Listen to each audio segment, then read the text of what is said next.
देश आज संविधान दिवस मना रहा है और इस वर्ष के समारोह का विषय है हमारा संविधान हमारा स्वाभिमान। मुख्य कार्यक्रम नई दिल्ली स्थित संविधान सदन के केंद्रीय कक्ष में आयोजित होगा। इस कार्यक्रम में राष्ट्रपति द्रौपदी मुर्मू, उपराष्ट्रपति सीपी राधाकृष्णन, प्रधानमंत्री नरेंद्र मोदी, लोकसभा अध्यक्ष ओम बिरला और केंद्रीय मंत्रियों समेत तमाम सांसद शामिल होंगे। ये वर्ष देश के संविधान को अंगीकृत किए जाने के 76वां वर्ष है। संविधान दिवस के अवसर पर देश भर में करोड़ों लोग गांव से लेकर शहरों तक भारतीय संविधान की प्रस्तावना का पाठ पढ़ेंगे। राष्ट्रपति इस प्रस्तावना पाठ का नेतृत्व करेंगी। कार्यक्रम के दौरान संविधान का अनुवादित संस्करण 9 भाषाओं मलयालम, मराठी, नेपाली, पंजाब, बोडो, कश्मीरी, तेलुगु, उड़िया और असमिया में जारी किया जाएगा। और इसके अलावा एक विशेष स्मारक पुस्तक भारत के संविधान से कला और कैलीग्राफी का विमोचन किया जाएगा। संविधान दिवस पर सभी केंद्रीय मंत्रालयों, विभागों, राज्यों और केंद्र शासित प्रदेशों की सरकारों के साथ साथ स्थानीय निकाय अपने अपने स्तर पर कई कार्यक्रम आयोजित करेंगे। संविधान सभा ने इस ऐतिहासिक दस्तावेज को तैयार करने में 2 साल, 11 महीने और 17 दिन का समय लिया था। भारत का संविधान समय की हर कसौटी पर खरा उतरा है और इसी के माध्यम से एक सशक्त और जीवंत लोकतंत्र को पनपने का अवसर मिला है।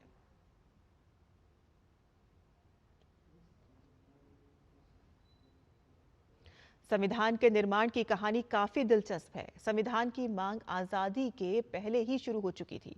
संविधान दिवस के मौके पर आइए जानते हैं कि क्या है संविधान के निर्माण की कहानी।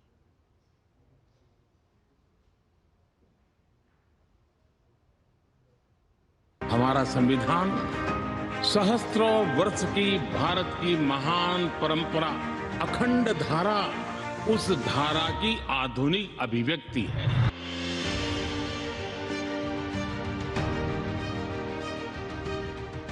अंग्रेज ईस्ट इंडिया कंपनी के लिए 1600 ईस्वी में भारत आए थे।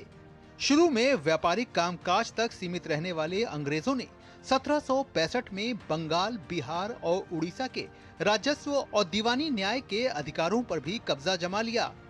1857 के सिपाही विद्रोह के बाद तो ब्रितानी हुकूमत ने आधिकारिक तौर पर भारत का शासन अपने हाथों में ले लिया और यहीं से शुरू हुई असली आजादी की जद्दोजहद।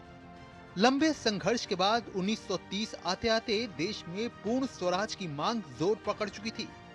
आखिरकार 1946 में ब्रिटिश हुकूमत ने 3 सदस्यीय कैबिनेट मिशन भारत भेजा। इसमें Lord Pethick Lawrence, sir Stafford Cripps और A.V. अलेक्जेंडर शामिल थे। कैबिनेट मिशन ने मुस्लिम लीग की 2 संविधान सभाओं की मांग को खारिज कर दिया। कैबिनेट मिशन ने एक प्रस्ताव रखा था। इन्होंने कहा कि इंडिया का जो स्ट्रक्चर है, यूनियन होगा और प्रोविंसेस। तो यूनियन का मतलब है सारे जो ब्रिटिश प्रोविंसेस है, प्रोविंसेस मतलब स्टेट्स होता है, और वहाँ उस वक्त जो स्टेट्स कहा जाता था वो प्रिंसली स्टेट्स है, मतलब जो राजा महाराजाओं के जो रजवाड़े हैं वही थे, उसको स्टेट्स कहा जाता था। बाकी जो स्टेट्स, यूनाइटेड प्रोविंस वगैरह जो यूपी जैसे स्टेट्स थे वो उनको प्रोविंस ही कहते थे। तो यूनियन होगा, प्रोविंसेस और स्टेट्स, ये तो सब मिलकर के यूनियन बनेगा। तमाम भारतीय नेताओं से बातचीत और चर्चा करने के बाद कैबिनेट मिशन ने 16 जून 1946 को भारत के भावी संविधान के निर्माण के सिद्धांत और प्रक्रिया पर अपना प्रस्ताव पेश किया। आखिरकार कैबिनेट मिशन योजना के सुझाए प्रस्तावों के तहत जुलाई से अगस्त 1946 के बीच संविधान सभा की कुल 389 सीटों में से ब्रिटिश भारत के लिए आवंटित 296 सीटों पर चुनाव हुआ। इसमें भारतीय राष्ट्रीय कांग्रेस को 208, मुस्लिम लीग को 73 और छोटे समूहों और स्वतंत्र सदस्यों को 15 सीटें मिली। हालांकि देसी रियायतों को मिली 93 सीटें भर नहीं पाईं क्योंकि उन्होंने खुद को संविधान सभा से अलग रखने का निर्णय लिया था। इस तरह नवंबर 1946 में संविधान सभा का गठन हुआ, जिसमें महात्मा गांधी को छोड़कर उस वक्त राष्ट्रीय आंदोलन से जुड़ी करीब हर बड़ी शख्सियत शामिल थी। संविधान सभा की पहली बैठक 9 दिसंबर 1946 को हुई। मुस्लिम लीग ने अलग पाकिस्तान की मांग को लेकर बैठक का बहिष्कार किया, लिहाजा पहली बैठक में कुल 211 सदस्यों ने हिस्सा लिया। सभा के सबसे वरिष्ठ सदस्य डॉक्टर सच्चिदानंद सिन्हा को सभा का अस्थायी अध्यक्ष चुना गया। बाद में डॉक्टर राजेंद्र प्रसाद सभा के अध्यक्ष निर्वाचित हुए और डॉक्टर एच.सी. मुखर्जी और वी.टी. कृष्णमाचारी को सभा का उपाध्यक्ष निर्वाचित किया गया। संविधान सभा ने 2 साल 11 महीना और 18 दिन में 11 प्रमुख बैठकें की। डॉक्टर अंबेडकर ने 4 नवंबर 1948 को संविधान का अंतिम प्रारूप पेश किया। इस दिन संविधान को पहली बार पढ़ा गया। इस पर 5 दिन तक आम चर्चा हुई और आखिरकार 26 नवंबर 1949 को संविधान को सर्वसम्मति से अपना लिया गया।